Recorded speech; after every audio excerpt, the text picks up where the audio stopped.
우리가 금요기도회를 지키는 건 우리 교회의 영성을 지키는 것이고 우리 교회를 지키는 거라고 믿습니다.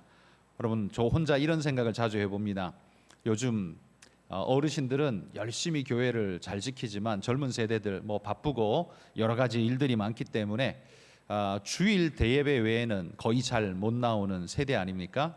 그렇게 하다가 수요일도 못 나오고 금요일도 못 나오고 딸랑 주일날 오전에만 딱 한 번 나온다면 어떻게 될까? 우리 성도들의 신앙이 어떻게 될까라는 생각을 목사로서 혼자 많이 해보게 됩니다.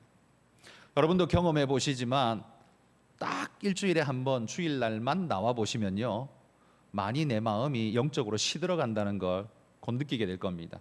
롱런 하기가 되게 어렵다는 걸 느끼게 될 겁니다.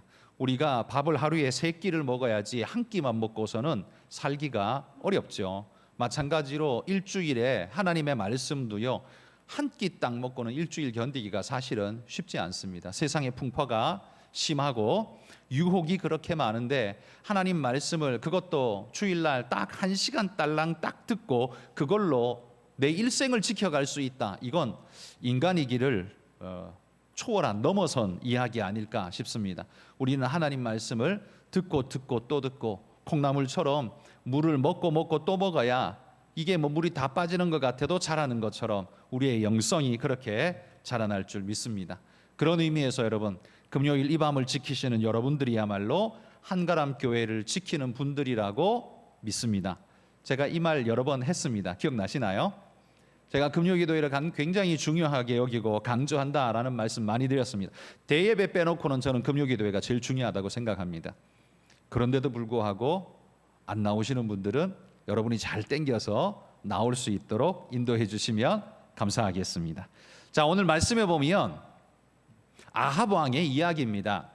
아합 왕이 북이스라엘의 아주 우리로서는 영적으로 아주 사악한 왕이고 하나님이 아주 싫어하는 그런 우상숭배의 존재인 것이기 때문에 우리는 아합에 대해서 아주 가치가 낮은 존재로, 왕으로서 아주 자격 미달의 존재로 이렇게 생각하지만 사실 인간적으로는요, 아합이 그래도 북이스라엘을 그나마 번창하게 만들었던 힘있는 왕이었습니다. 쓸모없는 존재가 아니라 그래도 경제적으로, 군사적으로, 외적으로는 그래도 괜찮은, 그렇게 이끌어간 존재였다는 거예요.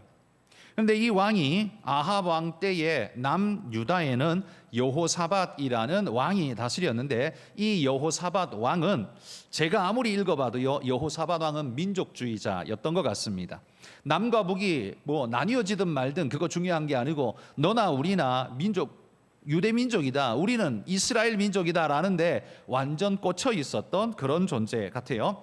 그래서 이 남유다 여호사밧 왕은 북이스라엘의 아합 왕이 그렇게 우상숭배를 하고 그렇게 하나님의 선지자들과 사람들을 핍박함에도 불구하고 우리는 한민족 그러면서 항상 돕고 항상 전쟁을 함께 치르려고 하는 그런 열린 마음의 사실 선지자 왕이었어요. 이날은 무슨 일인지 북이스라엘의 아합 왕이 아합에게 찾아와서 그 잔치자리에 함께 앉아서 먹고 마시며 아주 웃으며 화기애애한 담소를 나눕니다. 그러다가 아합 왕이 하나의 좋은 제안을 하게 되죠. 무슨 제안이냐면 22장 오늘 1절부터 이야기입니다. 거기 보면 길르앗 라못이 원래 우리의 땅 아닙니까? 이스라엘 12지파가 가나안 땅에 들어와서 땅을 분배받을 때 비록 요단강 건너편에 길르앗 라못이 있었지만 그 땅은 므낫세와 갓 지파가 차지하고 있었던 바로 그 땅 우리 땅 아닙니까? 그런데 지금 아람이 그 땅을 빼앗아서 침탈해 있는 상태입니다. 하나님의 우리에게 주신 약속의 땅을 이렇게 뺏겨서 되겠습니까? 라고 이야기를 던지니까 이 북이스라엘의 이 모든 이 신하들이 다 이구동성으로 맞습니다 하고 동의하고요. 뿐만 아니라 남유다 왕 여호사밧에게도 묻습니다. 왕이시여, 왕은 어떻게 생각하십니까? 그러니까 여호사밧도 나도 똑같이 생각합니다. 내 백성도 이스라엘이고 당신 백성도 이스라엘, 우리는 한 민족인데 저도 당연히 그 땅 우리 땅인데 되찾아야 된다고 생각합니다 라고 말합니다. 그러자 아합이 그러면 내가 이제 이 길르앗 라못을 수복하러 가려고 하는데 왕이시여, 남유다의 군사들도 함께 동참해 주시겠습니까? 라고 묻습니다. 그러자 흔쾌히 우리도 함께 가겠습니다. 이렇게 약속을 하게 되죠. 그러자 이 아합 왕이 그냥 어깨가 뽕이 심이 들어가게 됩니다. 자기들만으로도 싸워야 할 일인데 남유다의 군사까지 합쳐지게 되었으니 얼마나 큰 든든한 상황이겠습니까? 그런데 이 여호사밧 왕은 아무리 아합 왕 친하게 지냈어도요, 하나님을 경외하는 선한 왕이었습니다. 그러니까 전쟁에 나가기 전에 하나님께 우리 먼저 물어봐야 됩니다. 하나님께 한번 물어봅시다. 어디 하나님의 선지자들을 불러서 좀 물어봅시다. 그러니까 아합이 우리 선지자들 많습니다. 그리고는 400명이나 되는 선지자들을 그 앞에 쫙 도열시켜 놓고, 자, 너희들 여호와께 물어보고 나한테 이야기를 좀 해봐 라고 이야기를 하죠. 그러니까 전부 다 하나같이 왕이시여 올라가십시오. 올라가면 당신이 이깁니다. 이 철불로 저 대적들을 다 찔러 무찌르고 당신이 승리하실 것입니다. 이구동성으로 다 좋은 이야기만 합니다. 근데 남유다 왕 여호사밧이 하나님을 섬기는 진짜 왕인데, 여호와를 섬기는 사람인데, 딱 보니까 이 선지자들이 뭔가 좀 이렇게 냄새가 가짜 같은 냄새가 너무 많이 나는 거예요. 그러니까 어용 선지자인 거죠. 왕이 듣고 싶은 말만 하는 그런 사람들이에요. 진짜 선지자가 아니잖아요. 왠지 아시죠? 아합은 진짜 여호와의 선지자는 다 죽였습니다. 이세벨이랑 같이 합작해가지고. 그래서 오바댜가 50명씩 100명씩 굴에 갖다가 숨겨놓고 겨우겨우 살리고 했잖아요. 여기 있는 400명이 뭐겠습니까? 이 400명은 이름만 여호와를 부르는 다 가짜 선지자들이었다는 거죠. 자, 이런 자들이 이야기하니까 여호사밧이 가만히 보니까 이게 영 이상하네? 쟤들 영 아닌데? 그러니까 아합 왕에게 묻죠. 저 사람들 말고 또 여호와의 선지자가 또 없습니까? 묻습니다. 그러니까 못 믿겠다는 소리죠. 저 사람들 딱 봐도 가짜 같습니다. 가짜라는 말은 못하고 딴 사람 없습니까? 물으니까 아합이 그제서야 심기불편한 퉁명스러운 말로 하죠. 미가야라는 선지자가 하나 있기는 한데 이놈은 나한테 좋은 말은 한마디 안 하고 맨날 나쁜 소리만 합니다. 그래서 내가 그놈한테는 물어보지도 않습니다. 그렇게 이야기를 합니다. 그러니까 400명의 가짜 선지자에 질려버린 여호사밧이 생수를 만난 듯이 얼마나 기쁘겠습니까? 왕이시여, 그런 말씀 마십시오. 얼른 그 선지자를 데리고 와서 물어봅시다 라고 청하니까, 지금 아합의 입장에서는 여호사밧의 군사가 필요하니까요, 그 말을 들어주지 않을 수가 없는 거죠. 기분 나빠도 어쩔 수 없이 야, 가서 미가야 데리고 와 하고 보냅니다. 그 이 미가야를 데리고 와서 물어보니까 미가야가 예언을 하는데 뭐라고 예언해요? 이 양무리들이 목자 없는 양같이 다 흩어지게 될 것입니다. 이렇게 말합니다.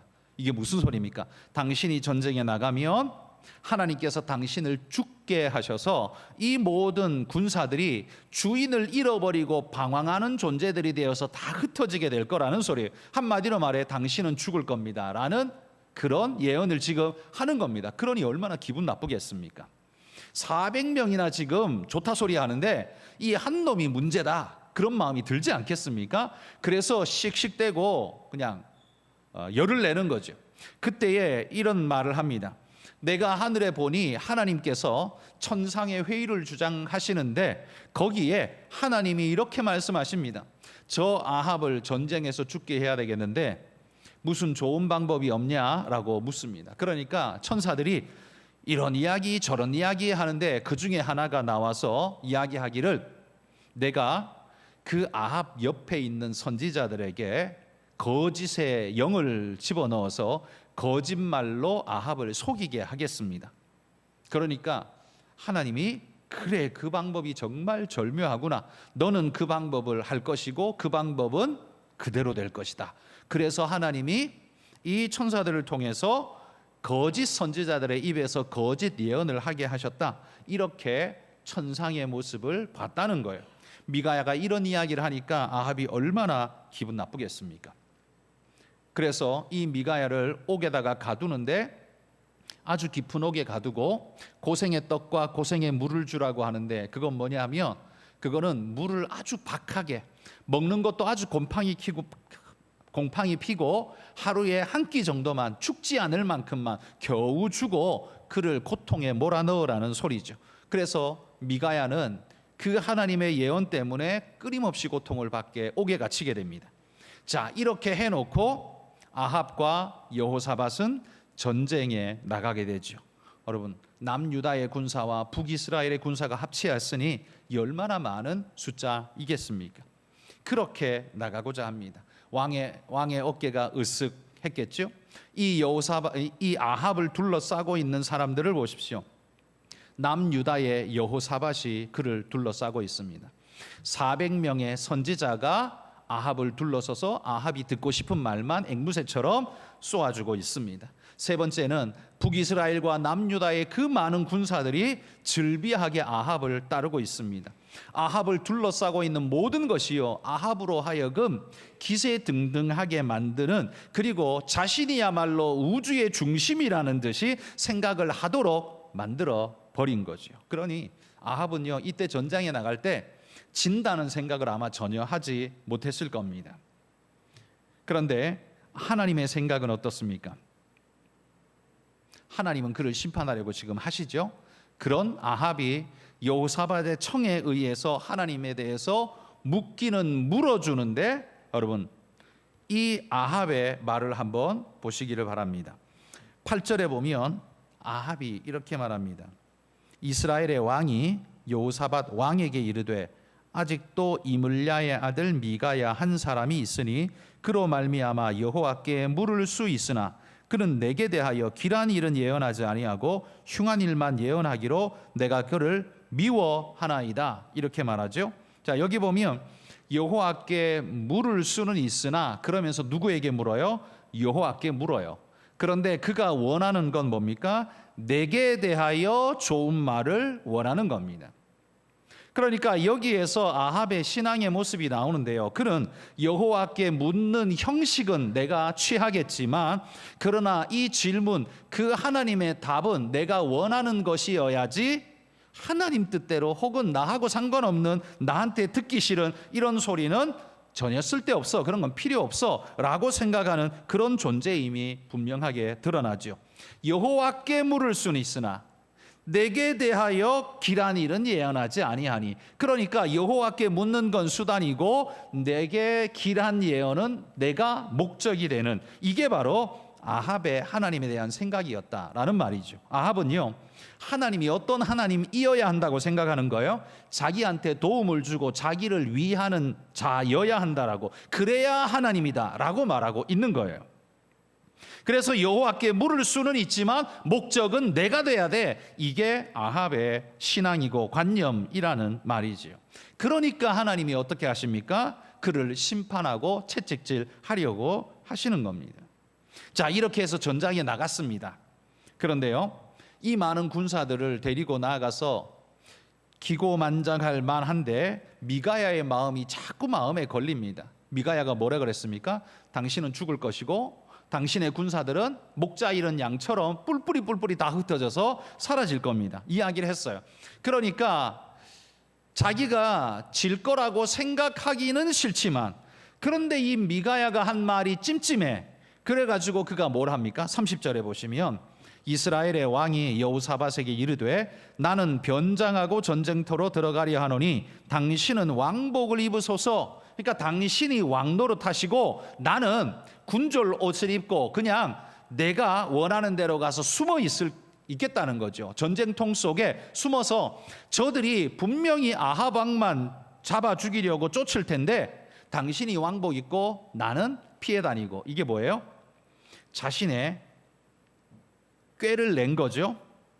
피하여 보고자 스스로 꾀를 낸 겁니다. 자기가 일반 옷을 입으면 아람 군대가 아합 왕의 얼굴을 어찌 알겠습니까? 요즘처럼 TV가 있는 것도 아니고, 그러니 왕복을 보고서, 왕의 깃발을 보고서 알게 될 텐데 그건 여호사밧한테 입혀놨기 때문에 다 여호사밧 잡으러 갈 것이 자명합니다. 그럼 자기는 안전할 수 있겠죠.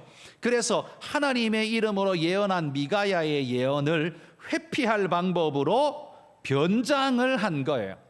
이게 아합의 계략이었습니다. 하나님의 예언을 피해보고자 하는 자신의 생각. 그런데 어떻게 됩니까? 34절에 보시면 한 사람이 무심코 활을 당겨 이스라엘 왕의 갑옷 솔기를 마친지라. 보십시오. 한 사람이요. 이거는 아람 사람이겠죠.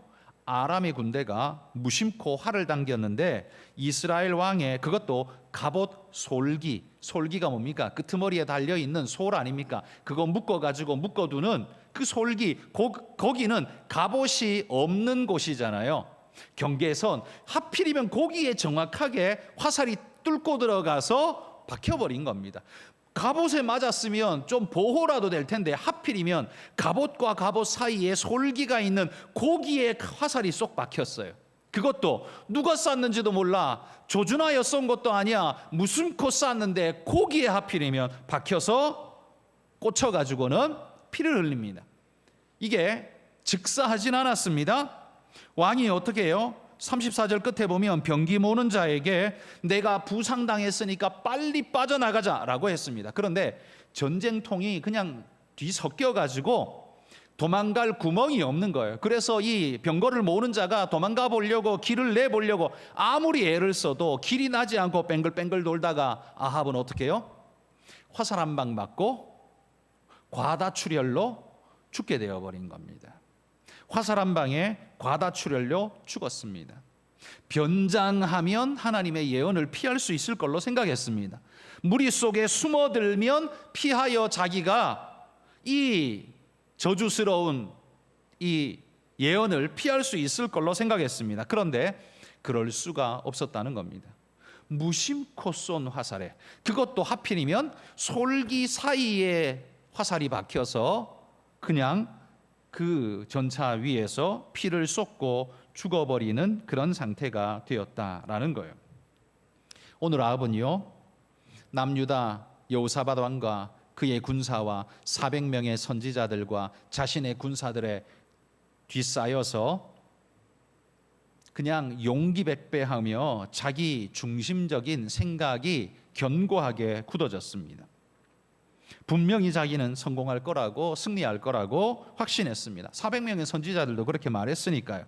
그런데 어떻게 해요? 400명이 무슨 필요가 있습니까? 단 한 사람, 진짜를 말하는 사람, 진리를 말하는 사람, 그 사람 말이 그대로 응하여진 겁니다. 왜요? 하나님이 그 일을 하시니까요. 하나님이 그 일을 하시니까요. 이 아람의 군사는 무심코 쐈지만 그 화살을 정확하게 인도해서 조준해가지고 레이저 조준하듯 끌고 가서 그것도 갑옷 솔기 사이로 속 집어넣는 일을 누가 하세요? 하나님이 하신다는 겁니다. 아합도 몰랐습니다. 화살 쏜 사람도 몰랐습니다. 그런데 하나님이 그 일을 하셨습니다. 자신은 평상복으로 갈아입고 군졸의 갑옷으로 갈아입으면 자신은 안전할 거라고 생각했지만 결코 안전할 수가 없었습니다. 무심코 쏜 화살에 그는 맞아 죽게 되었다라는 거죠. 아합은요, 자신의 인간적인 수많은 꾀를 내었지만 그 꾀가 하나님의 말씀과 하나님의 뜻을 피해가게 하느냐? 결코 그럴 수 없다라는 겁니다. 여러분, 전도서 7장 29절의 말씀 한 구절 우리 자막에 나올 텐데요, 한번 읽어봅시다. 내가 깨달은 것은 오직 이것이라. 곧 하나님은 사람을 정직하게 지으셨으나 사람이 많은 꾀들을 낸 것이라. 이게 무슨 말이겠습니까? 하나님은 그에게 정직한 길을 가르쳐 주시고 정직하게 인도하시지만 사람이 욕심에 치우쳐 죄악에 이끌려 그 자기 욕심에 꾀를 내다가 사망의 길로 가는 존재. 그러니까요, 아담과 하와가 왜 선악과를 따먹고 죄를 짓게 만들었습니까? 라고 우리는 자주 묻습니다만 오늘 이 전도서 7장 29절이 우리에게 답을 줍니다. 하나님은 사람을 정직하게 만들었지만 사람이 많은 꾀를 내느니라. 그의 죄라는 말입니다. 하나님이 그렇게 만든 게 아니라 그 욕심에 미혹되어져 빠져서 죄와 선을 구분하지 못하는, 불의와 공의를 구분하지 못하는 엉뚱한 길로 가버린 그는 화를 자초하는 자가 된 것입니다. 이게 인간이라는 거죠. 아합이 딱 그 모양 아닙니까? 여러분, 오늘 말씀에 아합은 군사들과 수많은 선지자들, 그러니까 군권과 신권에 둘러싸여서 자기를 오롯이 보호하고 있는 그 중에 중심 센터와 같은 태양 같은 모습으로 멋지게 찬란히 빛나는 모습으로 서 있었습니다. 그러나 그는 하나님의 예언의 말씀을 피해보고자 갖은 꾀를 다 내었지만 어떻게 해요?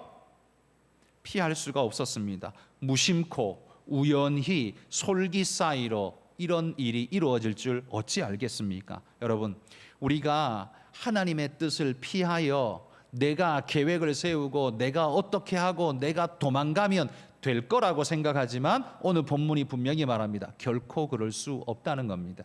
여러분, 우리가 무슨 노력을 하고 무슨 꾀를 내고 무슨 머리가 아무리 좋아도요, 하나님의 계획하심과 하나님의 뜻을 벗어날 수는 없다는 사실을 인정하셔야 합니다. 그러니 여러분, 제일 지혜로운 자가 누구예요?